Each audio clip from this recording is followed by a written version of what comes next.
Bienvenue dans votre vidéo Inspiration, spéciale marketing de réseau et vente directe. Ici Christophe Tamri, propulseur de leader. Aujourd'hui, vous allez découvrir Dan Millman. Il y a deux sortes de changements. Il y a les changements externes, provoqués par l'activisme politique, le changement de nos technologies, de nos institutions sociales. Il y a donc cette grande tradition de vouloir changer le monde, d'améliorer le monde qui nous entoure. Et c'est très important.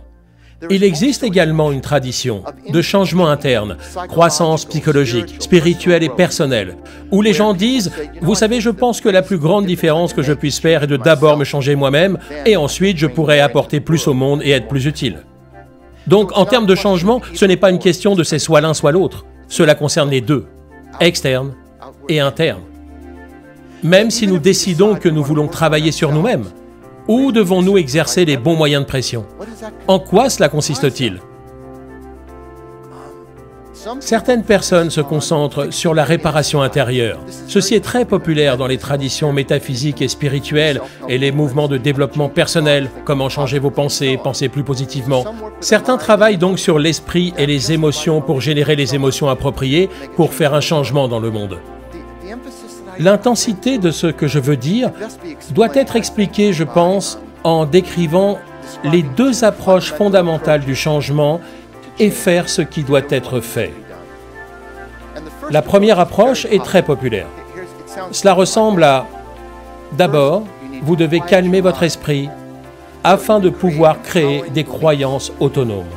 Pour augmenter votre estime de soi, afin que vous puissiez pratiquer plus positivement le dialogue avec soi, pour améliorer votre concentration et affirmer votre pouvoir, pour libérer vos émotions et visualiser des résultats positifs, afin que vous puissiez trouver le courage de générer la confiance nécessaire pour prendre la décision, l'engagement pour vous sentir suffisamment motivé pour faire tout ce que vous devez faire. »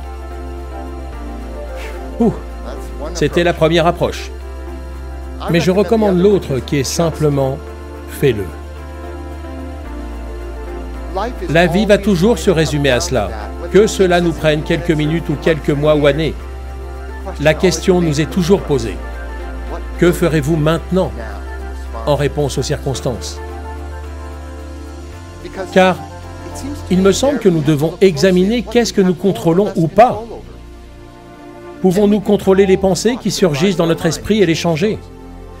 Permettez-moi de vous demander, combien d'entre vous ont déjà lu un livre sur la pensée positive, le pouvoir de la psychologie positive, la pensée positive, l'attitude mentale positive? D'accord, je vois pas mal de mains.